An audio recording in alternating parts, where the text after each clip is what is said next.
Bismillahirrahmanirrahim. Assalamualaikum warahmatullahi wabarakatuh. Selamat pagi semua teman Waca. Alhamdulillah di pagi ini kita ketemu dengan obrolan podcast berikutnya nih ya. Hari ini saya sudah kedatangan tamu dengan berada di studio podcastnya apa ya? PJJ PAI IAIN UIN Siber Syekh Nurjati Cirebon ya. Kita ada kolaborasi sehingga bisa menyelenggarakan tapping podcast di studio ini ya.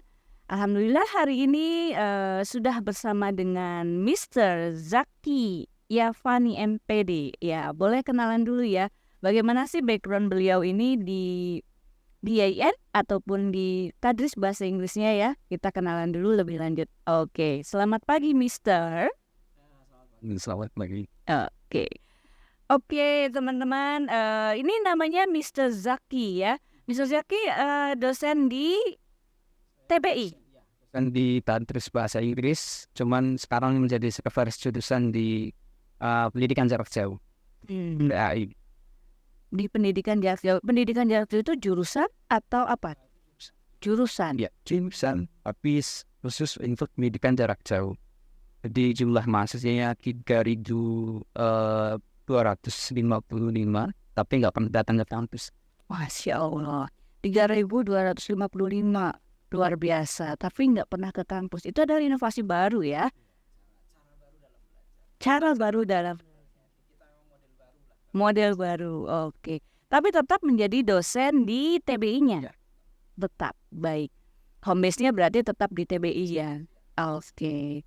Baik teman Waca, itu ya background sedikit dari Mr. Zaki-nya ya. Pagi ini dengan Mr. Zaki sebagai background-nya adalah dosen bahasa Inggris ya. Tentu saja obrolan kita juga tidak akan jauh-jauh tentang kebahasa Inggrisan ya. Seperti yang sudah pernah kita bahas pada podcast sebelumnya ya, bahwa Perpustakaan Waca sudah berkolaborasi, sudah menjalin MOU untuk bisa sharing ilmu, sharing pengetahuan, sharing pengalaman dengan para dosen dari Tadris Bahasa Inggris IAIN Syekh Nurjati ya. Kali ini kita akan bahas tema yang cukup menarik ya. Oke, the power of mindset and learning environment of to learn English for Gen Z. Ya, oke. Waduh, padat banget ini ya.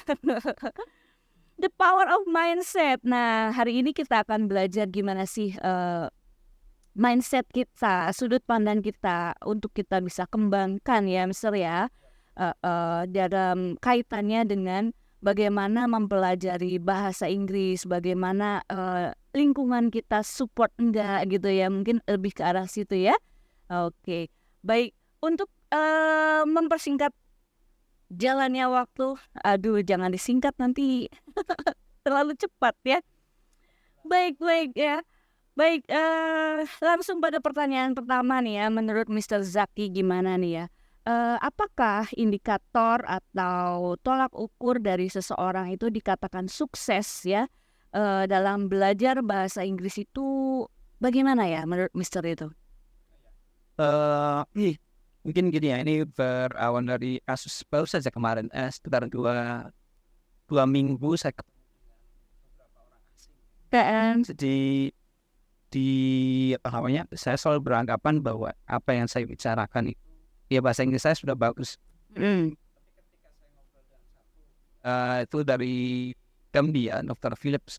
Waktu itu kita ngobrol dengan bahasa Inggris, tapi ternyata somehow itu pesan itu kok ada yang miss. Ada yang artinya, kemudian yang kedua itu ini konteksnya berbeda. Konteksnya orang Korea atau ya, tapi pakai bahasa Indonesia. Tapi ketika saya ngomong bahasa Indonesia, salah paham orangnya. Kasusnya begini, Pak, tolong lihat di sebelah Bapak itu ada dompet atau tidak. Yang terjadi, orang Korea tersebut mengeluarkan dompetnya, taruh di samping apa namanya, di samping pintu mobil. Saya tuh mau negur gimana ini kok, padahal bahasa saya menurut saya sih sangat mudah. Pemahamannya berbeda. kan saya tahun 2000 berapa 19 saya masih ingat ada scientific speech-nya Pak Fuad waktu ini. Prof. Fadzil mengatakan listening, speaking, reading, dan write. Mungkin sekarang harus kita definisi ulang. Karena orang yang speakingnya bagus belum tentu ketika dia ngobrol dengan orang asing bisa saling memahami. Jadi menurut saya yang sekarang suksesnya orang dalam memiliki kemampuan bahasa asing Nyampe. Dipahami ya. yang mudah dan vocabnya juga sederhana, tetapi selama itu bisa mentransfer sebuah pengetahuan, maka itulah ciri suksesnya seseorang belajar bahasa. Boleh saya membantu kemudian bahasa Inggris kita keren lah kalau ngomong cepat, tapi ketika ngobrol dengan orang asing ternyata mereka bingung, maka kita nggak sukses. Saya pikir semua bahasa bukan cuma bahasa Inggris. Saya dengan Dr. Philip bilang gitu yang dari ya, dia pakai bahasa Inggris, saya pakai bahasa Inggris. Kita saling memahami, tapi sampai pesannya dia tersampaikan. Yang satu ya orang yang belajar bahasa Indonesia. Ketika saya ngomong bahasa Indonesia kok salah paham juga. Jangan-jangan. Bukan faktor bahasanya ya, tapi Satu unsur yang lain. Menurut saya yang penting. Menurut saya isu ini jadi penting. Makanya ekosistem itu jadi penting. Biar orang belajar bahasa Inggris, kalau cuma di kelas saja, kemudian dia belajar bahasa ibu begitu saja, itu menurut saya tidak ada jaminan dia akan bisa mempraktekkan bahasa tersebut dalam real life situation. Karena dalam real life situation itu kan kita nggak cuma ngomongin speaking, tapi juga situasi, kondisi, ada kondisi cuaca, kadang itu suara hiruk bisa mempengaruhi cara kita menyampaikan pesan-pesan yang akan kita sampaikan. Dan itu oleh karena itu 2019 saya akan menulis tentang pentingnya content experience. Bahwa apa yang kita ajarkan itu seharusnya authentic. Situations like. Jadi ketika itunya authentic, maka apa yang kita temui di luar sana itu authentic. Jangan di kelas siap. Jadi di kelasnya di dunianya begini, di luarnya dunianya begini. Jadi kita ngajarin sesuatu yang ketika masuk dalam real life itu nggak nyambung. Nggak sesuai. Jadi saya suksesnya seseorang itu sederhana sebenarnya. Ketika pesan yang dia sampaikan itu bisa dipaham dan TikToknya atau obrolannya itu nyambung selesai. Gak mesti harus pokoknya Deliveringnya juga ya. selesai. Tapi ini kan membantah pasal yang bahasa Inggris saya kuat. Nggak mesti. Saya tidak teman orang Madura yang bahasa Inggrisnya nggak bagus ya. Tapi kalau ngomong sama orang luar ya fine saja. Mereka Paham ya, bisa nyambung ya. Baik teman Waca ya, tadi sudah diungkapkan. Jadi jangan takut lagi bicara dalam bahasa Inggris ya.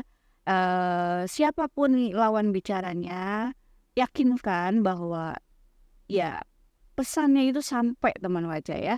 Oke. Lalu kaitannya dengan dunia yang dinamis saat ini ya, di mana translation tools lalu kemudian Google Translate itu sudah menjadi hari-hari lah ya, udah menjadi hari-hari bagi anak-anak atau bagi siswa gitu ya. Yang sebenarnya itu tuh apa ya? Yang membantu gitu, tapi jadi membuat mereka itu malas berpikir ya gitu, ataupun itu sangat simpel sekali gitu ya.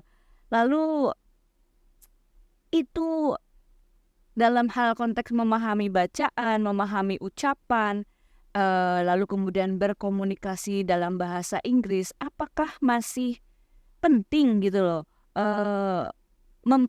mempergunakan atau memanfaatkan translation tools sampai kita kepada level kemampuan ataupun kepemahaman yang lebih tinggi ketika kita harus selalu atau anak-anak itu peserta didik itu fokusnya pada penggunaan itu saja gitu. Mereka itu udah jarang banget tuh bawa kamus fisik gitu ya.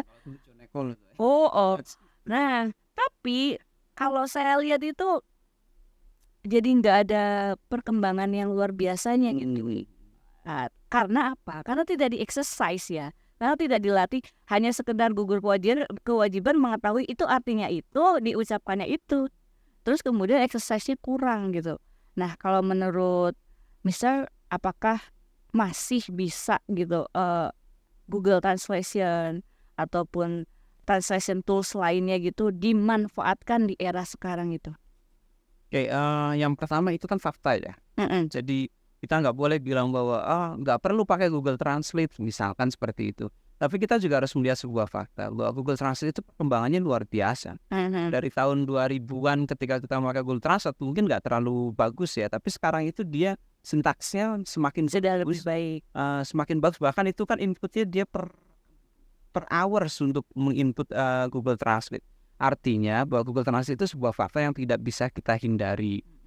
Dan itu kan menjadi masalah umum ya di semua pendidikan termasuk di bahasa Inggris. Misal mahasiswa itu dikasih tugas kemudian mereka menggunakan Google Translate dalam mengerjakannya. Tetapi yang jadi pertanyaan begini, dalam berbahasa itu tidak seperti bahasa itu kan ada yang namanya rasa bahasa.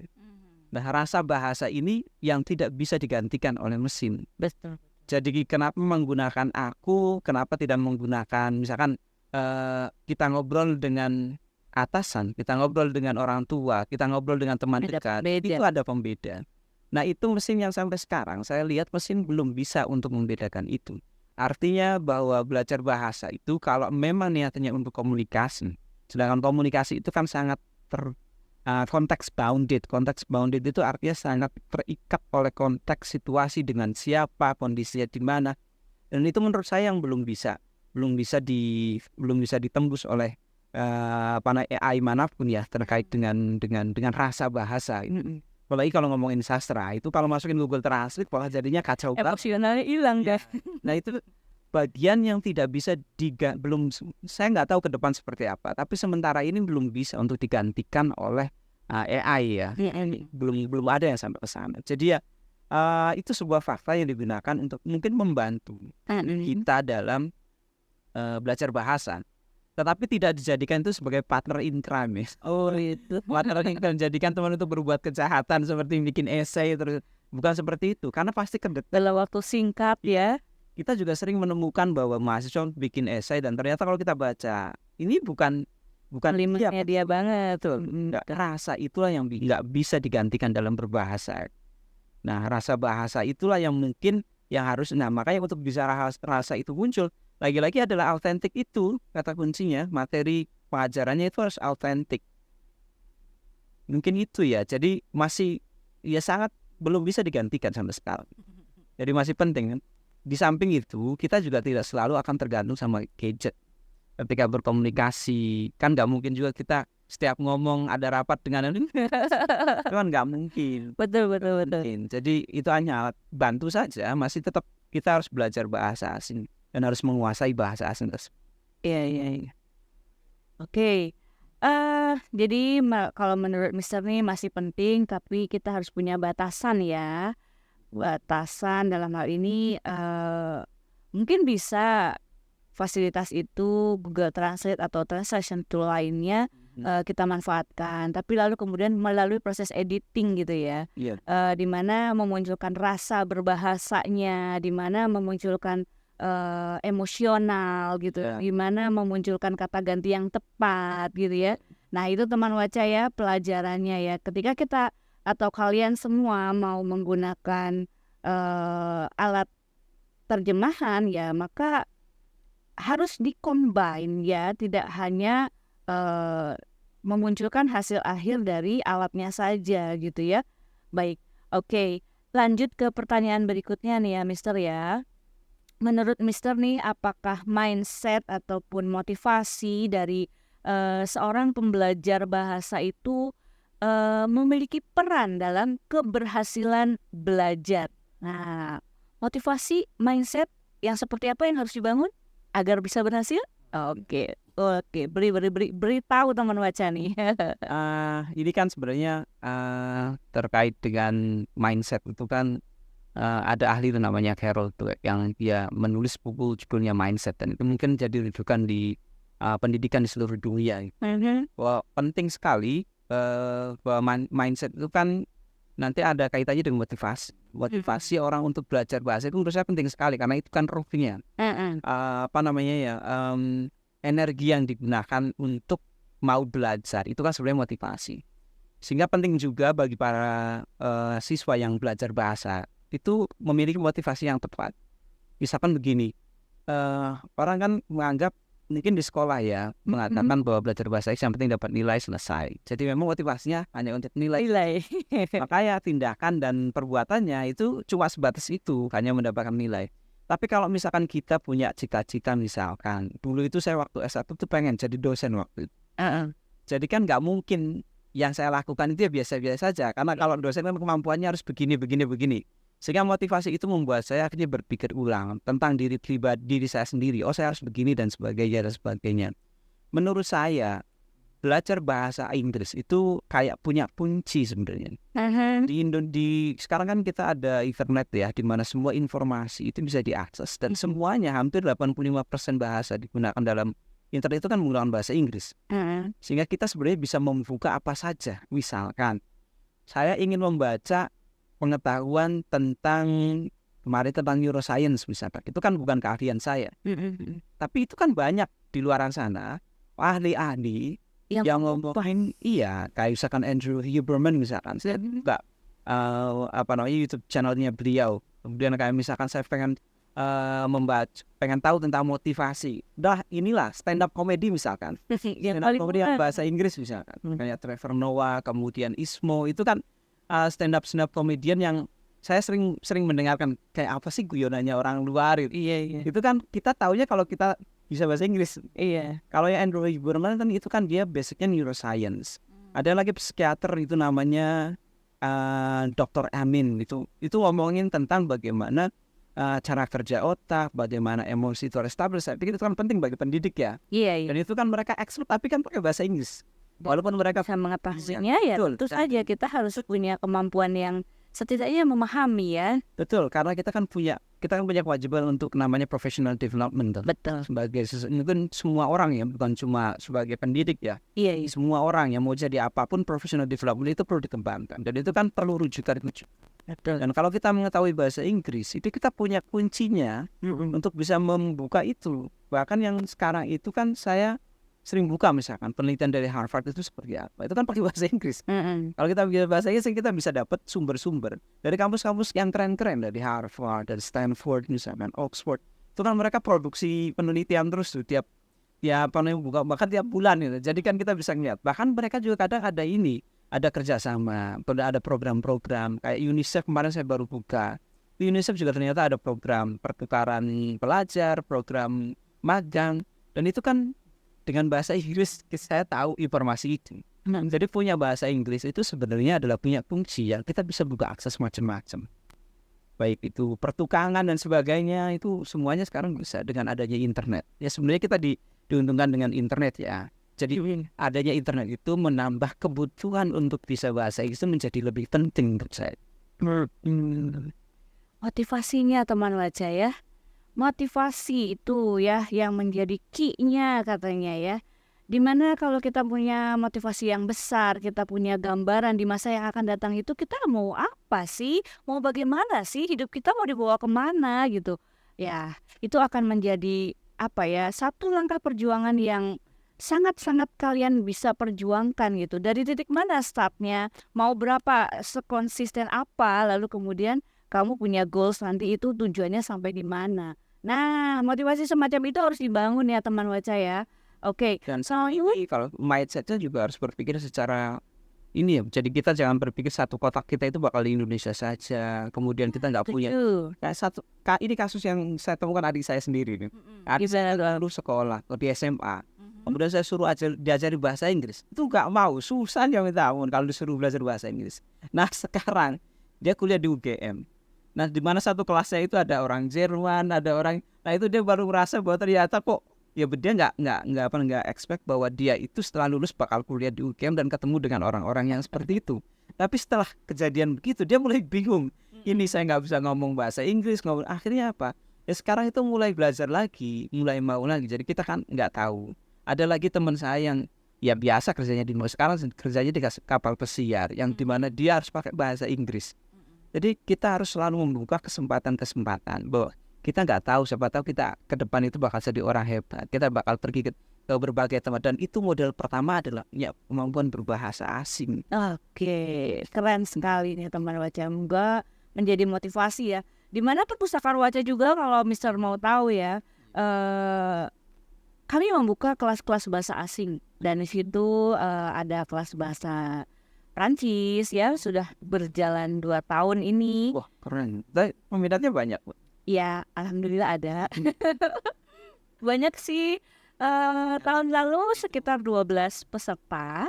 Lalu tahun ini sekitar 20-an peserta ya, nambah sedikit gitu. Ya memang hanya 1% ya dari keseluruhan siswa, tapi itu sudah menjadi satu role Ya. model gitu untuk teman-temannya bahwa ada loh anak-anak yang mau berjuang untuk belajar bahasa asingnya. Memang kalau bahasa Inggris emang ada dalam kurikulum gitu ya. Lalu kemudian kami mencoba membuka peluang untuk bisa belajar bahasa asing lainnya gitu. Ya sudah 2 tahun berjalan kami berkolaborasi meskipun secara online. Tapi mereka ada pola pembelajaran yang memang rutin. Lalu kemudian ada ujiannya, ada sertifikatnya gitu. Itu difasilitasi oleh Perpustakaan Waca. Ya, lalu kemudian akhir-akhir ini juga sedang berjalan kelas bahasa Jerman juga di Perpustakaan Waca ya. Itu menjadi fasilitas bagi seluruh siswa. Nah, mudah-mudahan dari situ ada bahasa Jerman, ada bahasa Prancis, dan mungkin kita nggak menutup kemungkinan bisa membuka peluang bagi siapa saja yang mau kolaborasi dengan Perpustakaan Waca ya.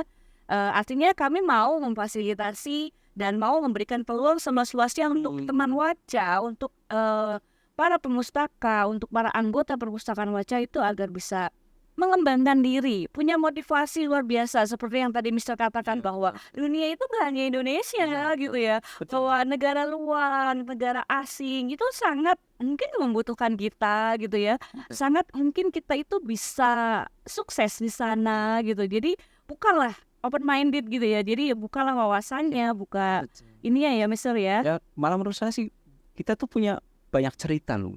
Aduh cerita. Indonesia itu punya banyak cerita yang mungkin orang luar harus tahu. Ya. Kita itu sukunya banyak, bahasanya banyak, agamanya juga banyak. Tapi kita termasuk negara yang jarang ribut. Jarang ribut, bisa mengelola konflik, hidup bisa berdampingan. Dan itu tidak terjadi di negara-negara sana. Misalkan begini, di negara Jerman misalkan, itu kan satu suku satu ini. Maksudnya bukan terdiri dari berbagai macam golongan. Di kita itu sudah terbiasa dengan hal seperti itu. Kemudian alam kita juga luar biasa, tradisi kita banyak. Jadi banyak hal yang bisa kita ceritakan di dunia internasional.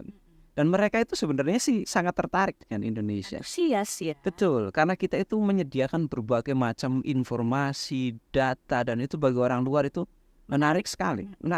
Jadi yang mungkin harus bercuan itu sebenarnya. Kalau misalnya kita bisa mengemasnya dengan bahasa yang menarik. Sederhananya beginilah. Kita bikin YouTube channel misalkan terkait dengan tradisi, dan tentu saja kalau pengen internasional ya pakai bahasa Inggris, kan nggak mungkin pakai bahasa Indonesia. Artinya kalau pengen jangkauannya internasional, dan itu sangat possible. Jadi sekarang itu dengan kemampuan bahasa Inggris itu ya bisa mendatangkan rezeki, bisa mendatangkan pekerjaan, bisa mendatangkan pengetahuan. Nah, saya pikir kita harus berpikir ke sana. Jangan berpikir cuma satu kotak kecil, bahwa main belajar bahasa Inggris hanya untuk nilai selesai. Enggak. Itu harus kita kembangkan lagi. Keren banget teman Waca ya. Harus dikembangkan lagi ya. Dimana perpustakaan juga sudah sangat memfasilitasi, tinggal kamunya saja nih teman Waca semua yang mau nggak mengembangkan diri, upgrade knowledge kalian ya. Oke. Beranjak ke pertanyaan berikutnya ya. Selain mindset tadi sudah kita bahas ya, bahwa kalian semua harus punya mindset yang bagus, harus punya sudut pandang yang luas, harus punya motivasi yang luar biasa untuk bisa mengupgrade knowledge-nya. Nah, lalu kemudian apakah lingkungan sekitar ini punya peran ya dalam mengarahkan seseorang punya language skill yang bagus gitu? Menurut Kristen gimana tuh lingkungan? Lingkungan itu kan sebenarnya bisa didefinisikan dua ya. Maksudnya lingkungan itu kan mungkin kalau di setiap siswa mungkin minimal kita bisa kotakan menjadi dua ya, online dan offline misalkan. Kalau di offline itu kan yang jadi berat ya, karena pulang ke rumah juga kan nggak, hello how are you mom, dad, kan nggak mungkin. Nggak mungkin begitu, mereka menggunakan bahasa Indonesia. Kemudian di sekolah juga mereka menggunakan bahasa Indonesia. Itu kan kalau dia lingkungannya offline ya. Tapi kalau misalkan lingkungan sudah masuk ke dalam dunia digital, itu sebenarnya possibility. Tidak terbatas. Iya betul, tidak terbatas sekali. Dan bahasa itu kan sebenarnya masalah exposure sebenarnya. Jadi sering tidak terekspos oleh bahasa tersebut. Contoh misalkan kita belajar bahasa Indonesia atau bahasa kedua ya, bahasa kedua kita, itu kan kita bisa karena sering terekspos. Bahasa Indonesia itu kan kita bahasa Indonesia kan bahasa kedua kita. Kemudian kita terekspos di sekolah, di rumah, di TV, itu kan terekspos. Karena seringnya terekspos sehingga kita itu bisa bahasa Indonesia walaupun tidak harus belajar grammar, tidak harus belajar itu kan iya, karena exposure-nya itu banyak dan itu masif gitu.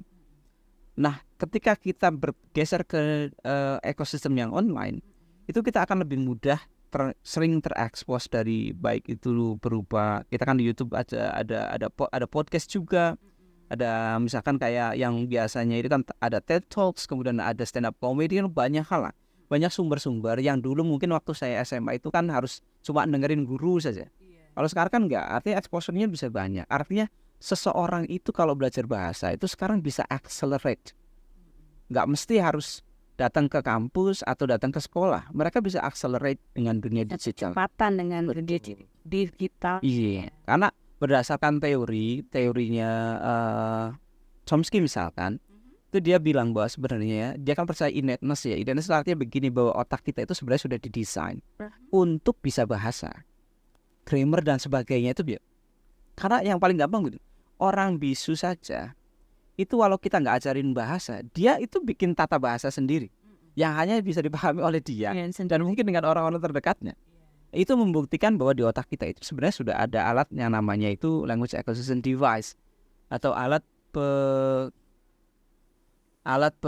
pemindai bahasa. Jadi asal exposure-nya banyak, sebenarnya sih siswa itu dia automatically bisa menyerap dan memahami bahasa sih. Begitu. Oke. Jadi learning ecology yang di sini apa yang dimaksudnya? Jadi ekosistem ya. Ekosistem itu di dalamnya mencakup beberapa aspek seperti bagaimana materi pembelajaran, kemudian media pembelajaran, kebijakan sekolah, kemudian kondisi di rumah. Itu semuanya memang harus saling mendukung untuk bisa menciptakan itu. Dan itu kan sebenarnya masih ya kita mungkin masih menemukan beberapa kendala begitu. Oke. The last question ya, Mister ya. Hal apa nih yang menurut Mister itu ya paling penting untuk dimiliki para pembelajar bahasa, language learners ya, di masa kini? Ya khususnya bagi para Gen Z atau Gen Alpha. Gimana tuh? Hal apa yang paling penting Mister? Oke, bisa di-spill? Yang paling penting adalah motivasi ya. Motivasi. Ya motivasi. Kenapa? Karena dengan sekarang kan kita bisa lihat TikTok saja bisa menghasilkan penghasilan, kemudian bikin YouTube channel bisa mendapatkan penghasilan juga sih. Iya, dan anak-anak sekarang kan dikit-dikit upload bikin video. Saya pikir iya betul. Saya pikir possibility untuk mendapatkan penghasilan, mendapatkan koneksi dengan dunia luar itu sangat besar sekarang. Betul. Dan itu semua itu sebenarnya kalau kita punya motivasi ke sana, itu akan membuat kita itu nggak jumut. Maksudnya pikiran kita tuh nggak beku dan ngerasa bahwa hidup itu cuma begini. Enggak, itu hidup itu sangat luas dan penuh dengan warna, dan itu menurut saya pikir itu yang harus. Saya pikir Gen Z itu kan karakternya begitu. Jadi itu sebenarnya bisa menjadi motivasi yang besar karena semuanya berawal dari sebuah motivasi. Kalau memang kita nggak punya motivasi itu apa yang kita lakukan itu jadi kayak tidak bernyawa. Jadi semuanya itu harus menciptakan itu, dan untuk menciptakan motivasi itu sebenarnya bukan cuma tugas dari siswa ya. Jadi ekosistem itulah yang harus mendukung, baik guru, iya betul, baik kebijakan sekolah, guru, kemudian orang tua, itu semuanya harus saling membantu, saling mendukung. Bagaimana menciptakan motivasi itu muncul, itu yang pertama. Kemudian yang kedua itu motivasi itu muncul kalau dia itu autentik. Misalkan tugas mewawancaranya orang asing langsung, itu kan menciptakan motivasi. Contoh yang sering itu kan kalau ke Bali. Orang-orang ke Bali itu sebenarnya kalau ketemu bule itu kan pengen ngobrol sama bule misalkan pengen minta foto, itu kan dulu saya masih ingat waktu belajar bahasa Inggris, kita belajar dibawa ke tempat wisata, kemudian di sana suruh ngomong dengan bule.